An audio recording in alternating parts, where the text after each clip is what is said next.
You might not be able to do it without suffering some property transfer tax, land transfer tax, or whatever, in which case you may find yourself making P Trading your holding company and rolling the rest of the business down into a new company, if it's material enough. Okay, so you can still do it. But keeping that real estate, keeping that real property safe from creditors is always quite a good idea. I mean, you might have to pledge it as collateral for the bank loan, you might have to take a mortgage out on it, but you don't want the regular creditors to come and get a piece of it.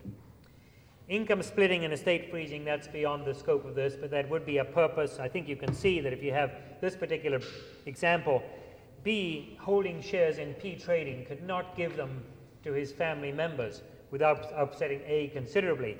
But quite frankly, A doesn't care what he does in holding in Holdco B, provided he retains control. He can do some income splitting, estate freezing at that level.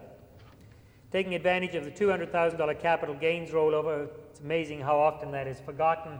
This company, Canadian Control Private Corporation, that carries on a business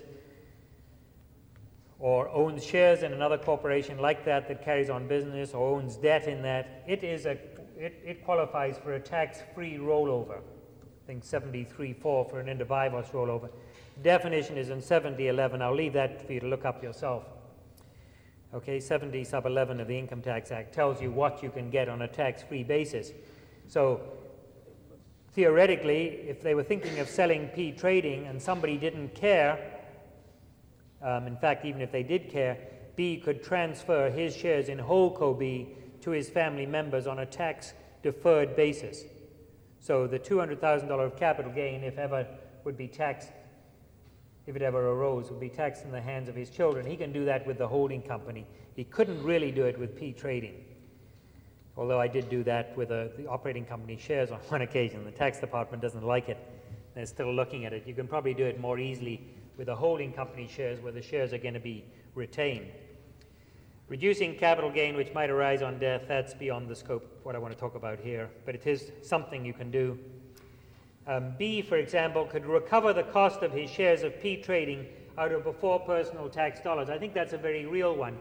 B as an individual bought his shares. He bought them from A, paid $90,000 for them. Out of P Trading himself, he has to get all his money as a dividend. He can get $50 of capital. But if he transferred his shares into P Trading, he can get his full $90,000 out. You might say, well, why can't A? A theoretically could, but he had those shares on V-Day, and there's a special rule, 84.1 of the Act, that says that if he tries to strip his V-Day value out on a before-tax basis by taking shares with a paid-up capital of $37,000, the department will come along and tell him he can't do it and reduce the adjusted cost base of his shares. That's just a rule that applies to A, doesn't apply to B because he acquired his in an arm's length transaction after V-Day. So he can get his full $90,000 out. So I think you can see that's beneficial to him. A dividend can go from P Trading to Holdco, and Holdco can then redeem his shares, $90,000 or debt if that's what he's taken. So it's an advantage for him. Flexibility as to how shares are disposed of. B can give his shares to his wife, to his mistress, to anybody without A knowing about it, whereas he can't give shares of P Trading. And then the butterfly transaction, which I've also talked about. If they have a parting of the ways, they decide that they're going to do a division breakdown, then they'll do it through the butterfly transaction. Let's look and see now how some of these could have benefited, might benefit still, or if they benefit at all, the two individuals. In Appendix 4, in the example, in your example that you have, just keep putting this stuff up in case anybody wants to know where I am. It's Tax 8 now. What were the taxes that these guys got involved in, assuming that the value of the shares was the same as the net tangible assets? The net tangible assets being the assets on which we can get a reasonable return. We thought 12%, eh? That maybe that's a real value for the company too. So the assumption in all the appendices, the calculations and so on, was that the shares were sold at the same value as the net tangible assets of the company, was the tangible assets of the company that could produce income. And we said, okay, if we sell the assets, there's a corporation tax of $23,000. The figures are all in there. Let's not bother looking at them now. In addition to that, when we paid the money out, there would be another tax. So the corporation would have to pay a total tax of $28,000, but it does get this refundable taxes back. We've got refundable taxes in there because we've got capital gains, because we've got investments that gave rise to capital gains, there was some dividend income, and so on. So we've got those refundable taxes. So the net tax that the corporation would pay would be $20,000 if we sell the assets and decide to distribute the income. The individual receives taxable dividends and pays a tax, I can't remember what the figure was, something, of $56,000. So the total tax paid in selling the underlying assets and distributing the income is $76,000. However, if they just sold the shares, the simplest method, the total tax on the capital gains, the individual tax on the capital gains was nearly $45,000. So our difference is $32,000 of saving. What would have happened then if instead of doing that, we had the shares in a corporation? So we go back to our first example on tax 2. If you just look at that for a moment, we had Holdco owning shares in P Trading.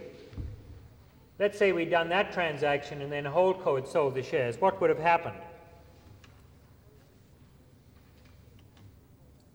We got proceeds of $306,464. You recall that figure. The adjusted cost base of the shares held by Holdco is $137,000, taking on $127,000 should have been, taking on $90,000 from B and $37,000 from A.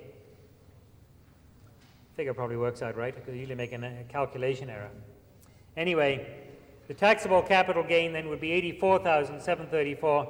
The corporate tax would be, this is in Holdco, would be 50%. Okay, this is not active business income. This is sale of a capital asset.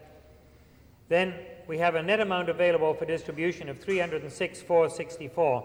And if you're looking through the material, you won't find this in there. This is just something that I thought might be useful to discuss. The net amount available for distribution is proceeds of $306,000. The taxes that the corporation paid are $42,264. We get some of those taxes back. That's part of the refundable tax. We don't have any refundable tax in Holdco until we generate it, we create it. We create it by selling those shares. So we've got $14,000 in there. The net amount available is $278,220. We have a capital dividend account now, which is the tax-free half of the capital gain. The $84,000 from above.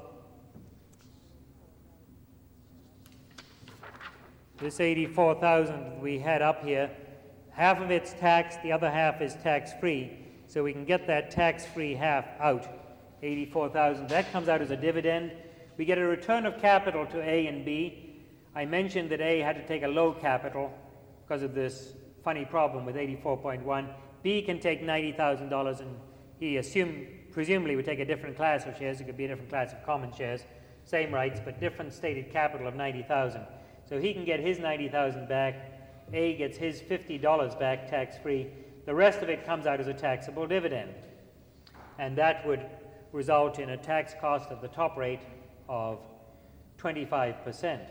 So the net amount retained is $252. If I compare that, which I do on the next overhead, with what might have happened on all the other circumstances, I think, forget about the figures really, but look and see what the principles that we can take from this might be. First of all, the sale of the assets results in taxes of $38,000. Okay? Total of $38,000 to A, and I'm looking at him in isolation. The corporate tax, his share of the corporate tax was $10,000, his individual tax was $28,000. So he now has $38,000. he potentially has a capital loss, an allowable capital loss. All right? And I say he only has that, he has that capital loss if he had elected a V-Day value. Okay? If he'd elected a V-Day value for all his assets, he would have that capital loss. Otherwise, he doesn't. Because remember what he's got back when we wound up the company. He just got basically dividends, because the only thing we could give him back as capital was his paid-up capital. We give him some tax-free stuff, but the only stuff we give him as capital was his $50. And that was his historical cost. So you do the sort of the median rule thing, and you find that his proceeds are the same as his original cost. So the V-Day value is not relevant unless he's elected to use the V-Day value. So for A, there is a definite cost. In B's particular case, there isn't a cost really, because he's going to get that loss regardless. He's got a $90,000 cost. The only question for him is, how quickly can he use it up? Can he use it at $2,000 a year, or does he have a capital gain? If he has a capital gain that he can shelter with the loss, then going through the assets, looking at B, if you say that he's got a $44,000 loss, the value of that $44,000 is $22,000. That's his allowable capital loss. That's his half of the loss. So tax on half of that is $22,000. So he might say, well, I've got a dividend of $28,000, but I've got, tax on a dividend of $28,000, but I've got a tax benefit because I've got this other capital gain of $22,000. In fact, if we could qualify it as what's called an allowable business investment loss, he would, whether he had a capital gain or not, he could get that deduction. So B is reasonably happy. I mean, if B does the calculations, he says, well, wait a minute, I got $16,000 there of net cost. I don't really care. What's this bull roar about me caring about, about the underlying assets? Because in his particular example, with this particular set of facts, he's going to pay $15,000 on a $15,008. If he sells his shares, he's paying net, when it's all saucered blowed, of $16,000 on the sale of the underlying assets and the distribution of the property. Now, usually that won't work out because lots of corporations don't have the 1971 capital surplus on hand or the pre-72 capital surplus on hand that we have in this particular example. Lots of corporations won't have that. It will have somehow got stripped out. But in our fact situation, B can say, well, I'm all right, Jack. But A looks at it and he says, I'm probably not. A has $29,000 of cost, but he only has $29,000 of cost if he can get his loss. And he can only get his loss if he's elected the V-Day value. Just to go through that, he has individual tax of $24,000 because he has a larger dividend when Holdco redeems his shares. When Holdco redeems B's shares, it's a very small dividend because he's got $90,000 of capital. So that's the comparison with A and B, looking at the individual taxes on this particular thing. We've got these losses here. These are the allowable capital losses. Half of that is the tax savings. So you take $9,000 off that $38,000, you get back to $29,000. So if he'd elected the V-Day value, it probably makes no never mind to him in this given set of circumstances. All right? But it's only in the given set of circumstances that it makes no never mind. He's going to have to do the calculations. I'd like to talk about the distribution tax and just quickly talk about the theoretical basis on which it's computed. I think this is in your overhead. You're in your handout material. It's also in the overhead. Looking at taxes 11 here.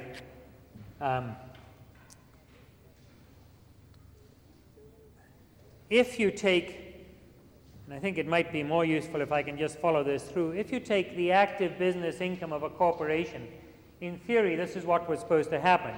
You pay tax of 25 cents in the dollar, 25%. So this is the income that qualifies for the small business deduction. $25, you've got 75 left.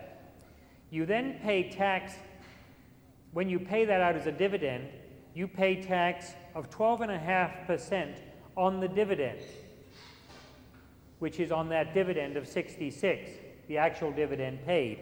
You'll find that that's 8.33. That also happens to be 1/9 of the $75. that you have left after the tax. So what they're saying is that you've got to pay $25 up front. When you make the distribution, you're going to pay another $8.33 in our theoretical example. And I'll come back to why you've got to pay that tax in a minute. You get this dividend now of $66.67, and you gross it up by half, by 50%. The gross up by 50% is really to give you credit for these taxes that the corporation has paid. That's what it is, to give you the 25 plus the 833 to get you back up to what that income would have been if you'd received it directly. So it's the old integration concept. Just wasn't working very well without that distribution tax. So now we got back up to $100, and I say, okay, if I'd received that $100 directly, it's $100. Now I receive it through the corporation, it's $100. I work out my tax on it of $34. In your in your tax return, you find you get a dividend tax credit at the federal level. That dividend tax credit is 34% of the net dividend you receive. This is 34% of the grossed up amount. That's 34% of the net amount. It's just easier to remember it that way. Okay? So your net federal tax is $11.33. The provincial tax at the theoretical rate of 47% would be $5.43 for a total tax of $16,667. So you add all those taxes up, and you say that's $50. And that is what it would have cost if I had received that money directly. If I'd received $100, I would have paid tax of $50 of the top marginal rate, and I would have kept $50. All that this distribution tax is trying to do is put you back in that same position. As it happens, the top marginal rate in Ontario is 51% for 1984. But that is quite simply what the distribution tax was supposed to do. Now, I said earlier that there's an advantage to that tax. And the advantage arises because when they introduced it, Ontario said, that is awful. You're going to add on a tax that the guy never knew he was going to have to pay, because when the concept was originally introduced, you were going to have to pay tax, that distribution tax, on all your retained earnings that had qualified for the small business deduction going right back to 1971. So Ontario said, we can't have that happening. What we're going to do is we're going to give guys a tax holiday. Those companies qualify for the small business deduction, we won't even hit them with a tax. They've got a 3-year tax holiday. Okay? And what did all this mean? Along with the federal government imposing this tax, they reduced the rates for other reasons. And so if we're looking at the 1982 system, and I don't think I'm going to wade through all of that, the total corporate and individual tax, by the time it was all saucered and blowed with the top rates of 60-odd% and so on, the total corporate tax on this income flowing through was 54%. Okay, that's what it was under the old system.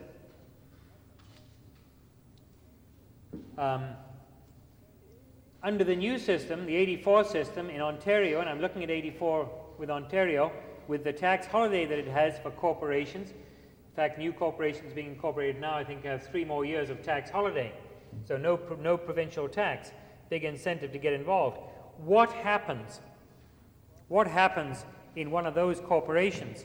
Well, let's assume that it doesn't qualify for the manufacturing and processing credit, but otherwise qualifies.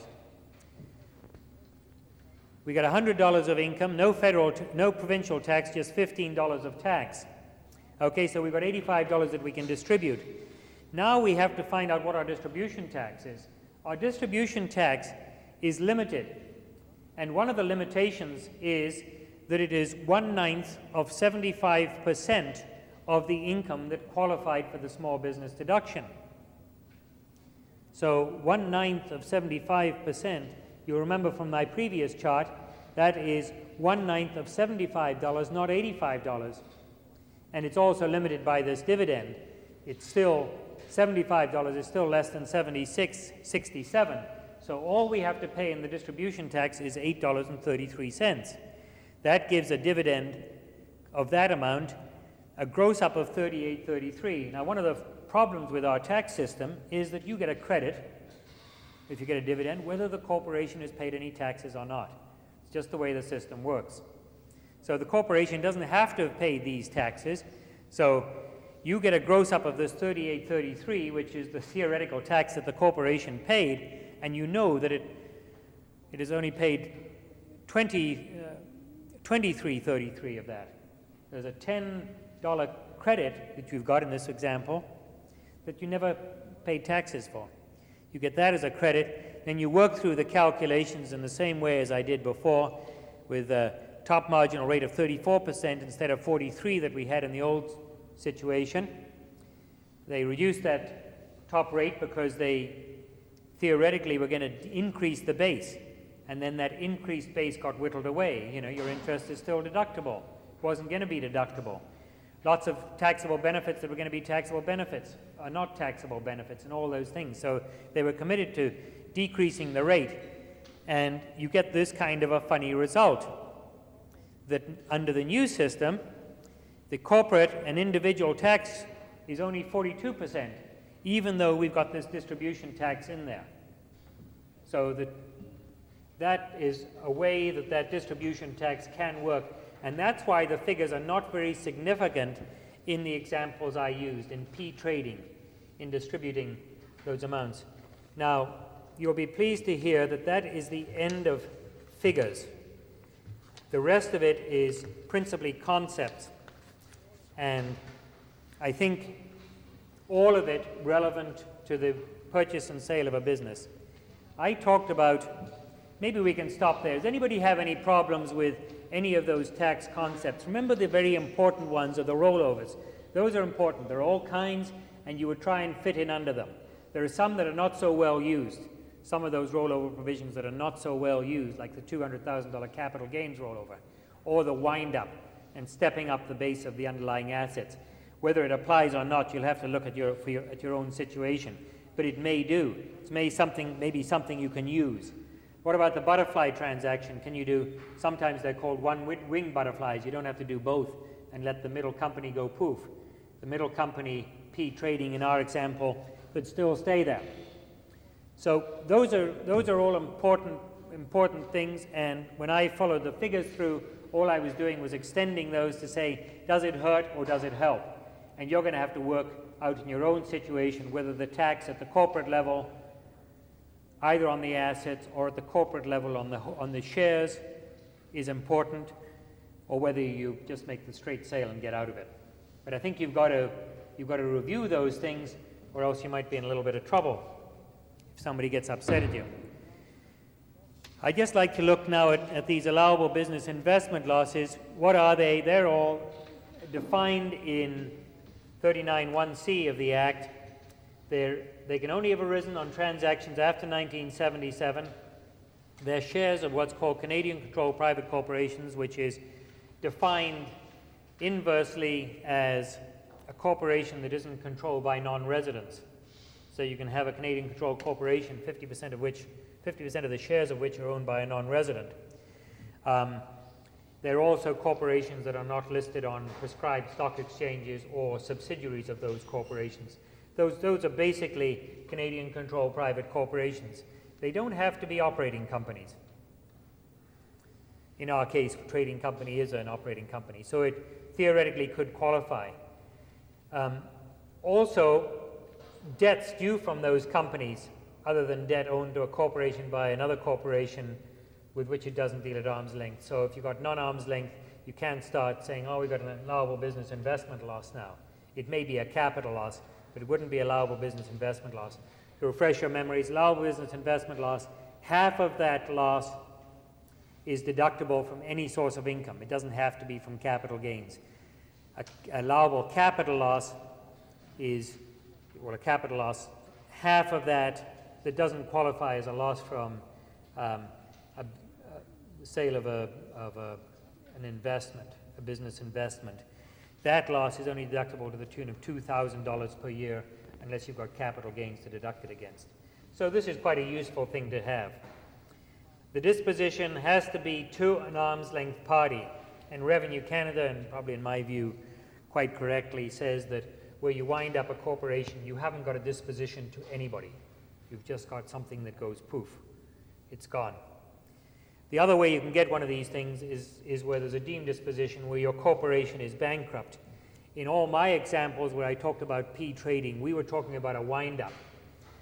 The question is whether A sold his shares to B and B sold his $1 of shares to A at the end of the wind-up, whether that would qualify for them as allowable business investment loss. I suspect for the purposes of that transaction, they wouldn't be dealing at arm's length. A couple of other little bit of potpourri here is the reserves. One way of having an interminable deferral of your capital gain was to sell something to your son for a non-interest bearing demand note and just leave it there until you died. He had the company, he had the growth. You would then hold on to the shares, hold on to the debt, and never demand the note unless he didn't behave himself, and then you would probably demand it in a hurry. But you would hold that until you died, and when you died, then there was a deemed disposition of that note, and at that point you would face up to the capital gain. They didn't like that permanent deferral, so they changed a few of the rules. Now on the real property, where that real property is ordinary income, there's a maximum of 3 years. On taxable capital gains, generally speaking, this is a general rule because there are exceptions for farming property, there's a maximum of 5 years, but you have to take in a minimum of the reserve, in 1/5 of the reserve. So if you sold something to a son for $100,000 as an example, and took a delayed demand, a non-interest bearing demand note, or sometimes it was called a delayed demand note because you weren't very sure that a non-interest bearing demand note would work, but a delayed demand note so that it wasn't due until 90 days after demand, then you would have to take in $20,000 a year into income, whether you got paid on that note or not. That's basically what the new rule says. And there were some other rules that are just outside that. The other important change is the changes in the loss carryover rules. Basically what was happening, people were running around buying companies and they're saying, geez, that's all right. There's a precedent says that as long as I'm still trying to collect an account receivable, I'm still carrying on the business. So you leave one account receivable outstanding and leave one desk in the business, and I will buy your business with my business, and I'll be able to put some business down into it, and I'll be able to sop up your losses. They didn't like that, but they did make lots of other changes because they recognized that people had in fact lost money and it was going to take them a while to recoup that loss. And they introduced these new rules.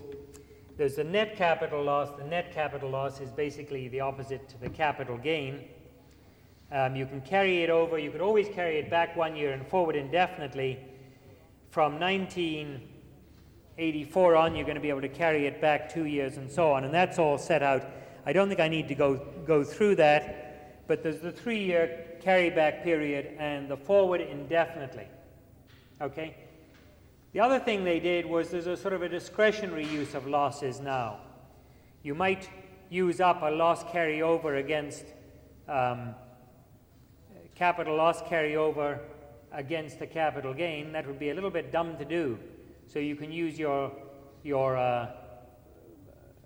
non-capital loss, your business loss carryover against a capital gain, because that's the one that potentially might expire. And all of this is now set out in some very funny wording in 111, I think it's 111.3 of the Act, which has been substantially changed. You can read that, but really what that does is gives you a lot of discretion as to which losses you might want to use up. Before, you had to use them up in order.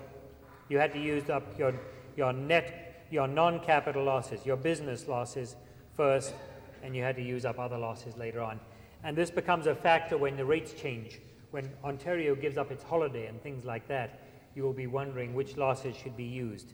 And I think there'll be much more activity in buying those losses.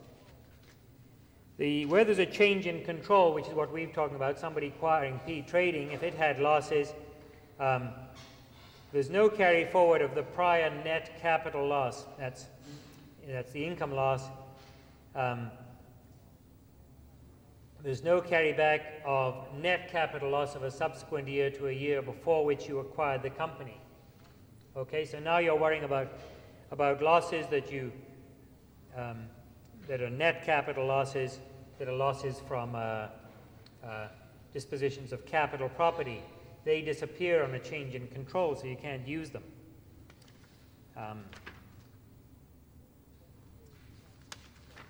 Okay, turning to tax 17.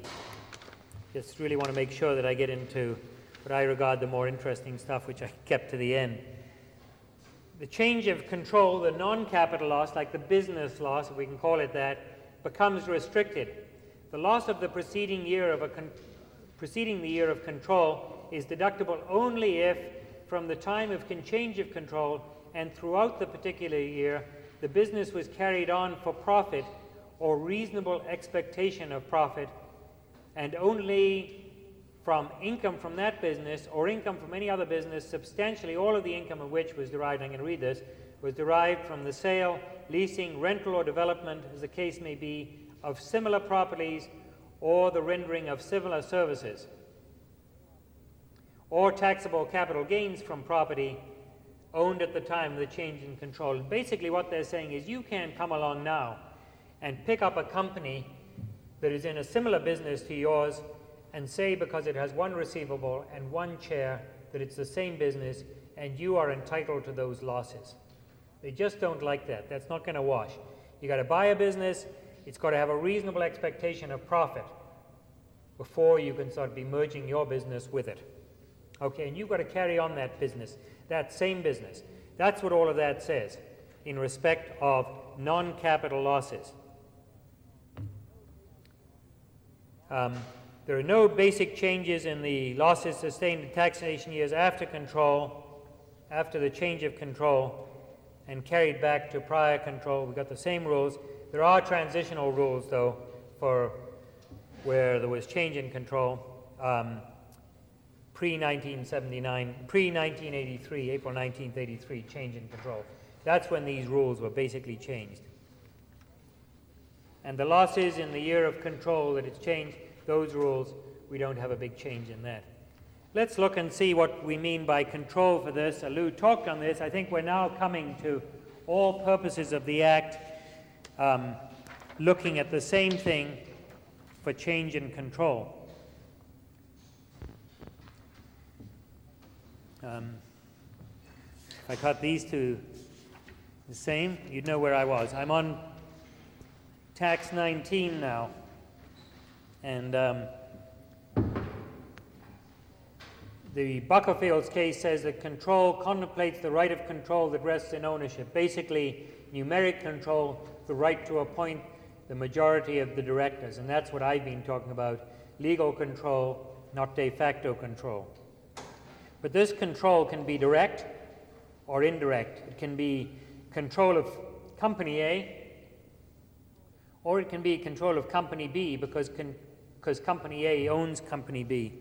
And it also can be control through a trust. So I think you have to look at those. If we're taking over control and somebody's trying to sell you his loss, I think you've got to look and see what you're really getting, if there is any value to you of that loss, if you're prepared to pay it. It's just another factor going into a valuation because the rules have changed. And it's a tax rule that's changed, and it's going to wag the economic dog. Anybody have any questions on that quick and not very clear run-through of changes in control? I just think it's something you have to look at. You're going to get into your individual client situation is going to be one. It's going to be a checklist type item. Okay, interest expense. Quite often people say, if we can borrow at 12% and after tax at 6%, that makes it worth it. What can you borrow to buy where your interest is deductible? Just quickly run through this because in McEachran's budget, he wanted to restrict all those deductions of interest, and there were people who were panicking because they had borrowed large amounts of money to buy other companies, and they didn't know whether the interest was going to be deductible or not, and they didn't know how they were going to be able to finance it. Contemplating $100,000 of interest, $100,000 non-deductible is expensive. $50,000 might not be so expensive if you can somehow arrange to get a $100,000 bonus. But if you can have to get a $200,000 bonus to pay off $100,000 of interest expense, and you're not even touching the principal, the figures get fairly large and fairly frightening, and I think for lots of people they were. Interest is deductible under 21C. As most of you are aware, if the money is applied for the purpose of earning income from property, property being things like interest, dividends, rent, but not for the purpose of earning capital gains. They'll tax capital gains, all right, but capital gains are not income from property. They're defined to be not income for property, so you can't get that. You can't get interest deductible if you're just going to get capital gains. Also, if you're just going to get exempt income, your interest is not deductible. The other interest that is deductible is income from a business. Now, after having said all that, you might say, well, what about the other applications? What about where you borrow to pay a dividend? Is that for the purpose of earning income? And for a long time, people thought it wasn't. And what they would do is save up the little dividends in a separate bank account and borrow to do all their other activities, and the dividends would be the money coming in. Every check you got in, you put it in a separate bank account, then you'd pay a dividend out of that. Well, the Trans-Prairie Pipeline case, I think, put an end to all of that, and now I think with confidence you can say if you're replacing corporate assets, if you're borrowing to replace corporate assets, then the interest is deductible. Basically, you'll find that in most purchase and sales situations, your interest will be deductible unless you're going to be stupid enough to go borrow from the bank, put non-interest bearing debt into a corporation, and let that corporation go and buy your assets. Then I think your interest wouldn't be deductible because you're not likely to get any interest from the debt. As you're aware, revenue is going more and more to looking and seeing what the actual revenue is, to determining whether they're going to deny your interest or not. You probably had to fill in that form, 2011 or whatever it is. Can't remember what the number of the form is, if you had any substantial interest deduction. If you haven't got your tax refund, it's probably because you didn't fill in that form. I'm one of those people who didn't fill in the form. But they ask for what you borrowed for, what you used it, what you've paid down, what the value of the asset is, and a few other things. Capital cost allowance now. It's tough. Capital cost allowance is an item that might impact on the value of a business, and it might impact on the question of whether you go out and buy assets or whether you buy shares. Because one of the reasons you're buying assets is to claim capital cost allowance on them. One of the things in McEachin's budget was that people would go out, things that worried him was that people would go out at the end of the year and buy some assets and claim capital cost allowance for the whole year. How unfair can that be? So he said, okay, on the average, some people will buy at the beginning of the year, some people buy at the end of the year, so we'll give you half rates in year one. And this also applies for movies. It's outside the scope of this discussion, but it also applies for movies, films. So they're not as popular as they used to be because you can only get half the capital cost allowance, which is 100% in year one.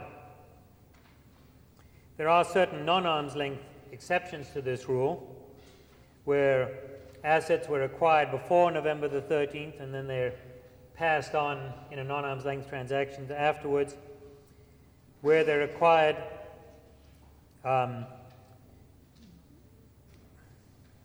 non-arm's length transactions acquired after November, non-arm's length, this second one that I'm reading now should be after November the 12th, 1981. That wasn't even an intentional error. Acquired after November the 12th, 1981, I'm looking at tax 21 now, if it was owned by the transferor for 365 days, or the property was not subject to the half-year rule, to the restriction for any reason. So those two types of property, they can go over, they're exempted from this half-year rule. Okay? Sorry, to go back again, if anybody's having a problem with that one. We're looking at 21 here, and I'm saying that this should read after. So the first non-arm's length exceptions in this: if the property was acquired before November the 13th, 1981, and you sell it in a non-arm's length transaction, somebody you're not dealing at arm's length with, that's fine. You're not restricted by the half-year rule. In some cases, if it's after November the 12th, if the transferor owned the property for 365 days, all right, and then transfers it, or if it was not subject to the half-year rules for whatever other reason. And there's also exceptions for where there was a binding written agreement before November the 13th to acquire the property. So just be a little careful of those. The purchaser now might not be thinking in terms so much, hey, it would be great to get that property, because in the first year he'd be restricted on capital cost allowance. The last part of this could have easily been the first part of it, because really one of the problems that has been identified through, and the particular gentleman who I'd worried about it has disappeared, so I can't give him his answer, is that it's very difficult to determine what the value is. We can go all the way through all kinds of mathematical calculations. We can even take our little Kierkegaard's leap, and we still may not be close if we're representing the purchaser. If we're representing the vendor, we might go through the same exercise and say it's worth a whole lot more. And quite often, and you're probably most familiar with this, is that if the parties disagree, you might have what's called an earnout, and there are such things as reverse earnouts, and I'll talk about those. But if the parties agree on the purchase price due to their different assessment of the future earnings or whatever, they might say, we'll enter into an earnout arrangement. And a portion of that purchase price is made dependent on the earnings generated by the business after the acquisition. The non-tax considerations I've identified here: the business acquired must be capable of being operated on an autonomous basis. The type of earnout, I think, must be determined. What are we really looking at? Are we looking at a base period earnout amount? Are we saying we can earn this amount of income, and if you do, that's it? Or is it an incremental payment if there's an incremental earnout? Is it a cumulative figure that we have to look at the end of 5 years to see how much of earnings are there? Or is it amount of money that I, as the purchaser, pay back if the earnings, the vendor have to pay back to the purchaser if the earnings aren't there? Is that the kind of arrangement we've got? A kind of a warranty arrangement. The earnings are going to be there, fella, but I'll pay you the money back. Meanwhile, I'll hold it in escrow and the interest is mine. And the other important thing is that the definition of earnings must be agreed to. I think these are things, all non-tax things that you might look at. What is the tax treatment? We were always worried that 12(1)G of the Act might apply to say, hey, this, I shouldn't keep saying hey, but the income is earned, it's dependent on the production of the corporation. We sold shares, all right, but the income, the amount paid, is dependent on production from the underlying corporation. Can you, whatever it is, pierce the corporate veil? Solomon versus Solomon doesn't apply. You pierce the veil and you say, hey, this really is dependent on the use of the business assets, and that's how I'm going to get paid, because it's dependent on that business making money. It's not dependent on the dividends being paid by the shares. We're looking through the corporation. Does 12(1)G apply? Revenue Canada says that if you sell assets subject to an earnout, then they will apply 12(1)G. If you sell shares, they will not. What 12(1)G does says that the income that comes in is straight income. It's not a capital gain. So if you say, I'm not sure what this fixed asset is worth, but I'll sell it to you for $100,000, and if you manage to make $10,000 out of using it properly this next year, then that justifies my real value, which I think is 120. So if you make 110, if you make $10,000 and you give me another 20, that income would not be a capital gain to me, the vendor who sold the building, it would be income. That's what 12(1)(g) does, and that's what this overhead talks about. Okay, the vendor's position, once again, selling the asset. The payments constitute income. That's all there is to it. When he gets money that is dependent on the production from those assets, that's a 12(1)(g) income inclusion. If he actually has to pay because the asset hasn't done as well, he will likely have a capital loss because it's a payment on account of a warranty. That doesn't seem very fair. But the truth is that he probably sold his assets, had capital gains on some of them and so on, and there is no reason why he should necessarily have a business loss. That's what 42 is. It just says that's a warranty.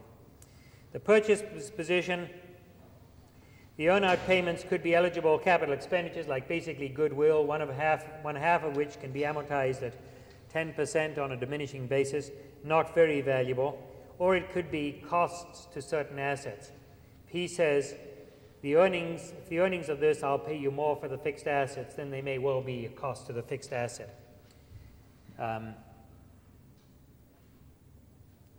If he has to pay on an earned out, then he will reduce one of those assets, and that should be defined in the agreement. Generally speaking, if it's set out in the agreement, then that's what would prevail for tax purposes. Looking now, just finally at last, you'll be saying, at the shares.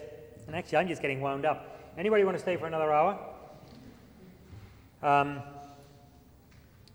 The tax treatment on earnouts where the shares are sold, the earnout payment is not based on production or use. That's IT 426, which I've got identified there. That's what revenue says, and I think that's probably the right interpretation. I don't think you can look through the corporate shares to see what the underlying assets do or do not do. Therefore, the payments are not income. Revenue also says, and very kindly, that you can use the cost recovery method. So typically, if we went to our individual who had